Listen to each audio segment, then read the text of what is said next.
நீங்கள் நினைத்த பதவி, நினைத்த வேலை, நினைத்த வீடு, நினைத்த பெண், நினைத்த ஆண், நினைத்ததெல்லாம் நடக்கும். ஆனா அதுல சில சிக்கல்கள் இருக்கும். இடைஞ்சல் வரும். அவ்வளவுதான். அந்த இடைஞ்சல்களை ஒழுங்கு எது ரூபமா வரும் சார்? அதாவது என்னன்னா 3ஆம் இடத்துல அடுத்த வர நவம்பர்ல கேது உட்காராரு இல்லையா? அப்ப சில இடைஞ்சல்களை பண்ணுவார். ஒரு பயணத்தை கெடுப்பாரு. ஒரு பொண்ணு அவங்க கட்டிக்கிறம்பாங்க, வீட்டுல கொடுக்க மாட்டாங்க. வீட்டுல கொடுக்குறங்கிற பொண்ணு உங்களுக்கு பிடிக்காது. இப்படி சில அதாவது முடிவு முழுசா இருக்காது. அப்படிதான் வருமோ ஒழிய பெரிய பாதிப்பு ஒண்ணு இல்லை. ஆனா நீங்க இது எப்படின்னா ஆசைப்படுற ஒரு பதவி.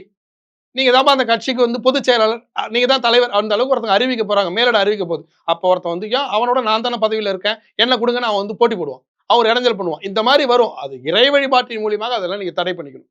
அப்ப 90% கரெக்ட், 10% இடைஞ்சல்கள் தான். அதுக்கு பேர் இடையூறுகள், இடைஞ்சல்கள், தடைகள், இதுதான் வரும். அதை இறை வழிபாட்டின் மூலியமாக சாமி கும்பிடுறது, கோயில் குளம் போறது, ஒழுங்கா இருக்கிறது, நல்லதை பேசுறது, சிந்திச்சு சிந்திச்சு பேசுறது, இதன் மூலியமாக நீங்க சரி செஞ்சுக்கணும். அப்படி பண்ணிட்டா இந்த ஆண்டு கோல்டன் இயர் ரிஷபராசி.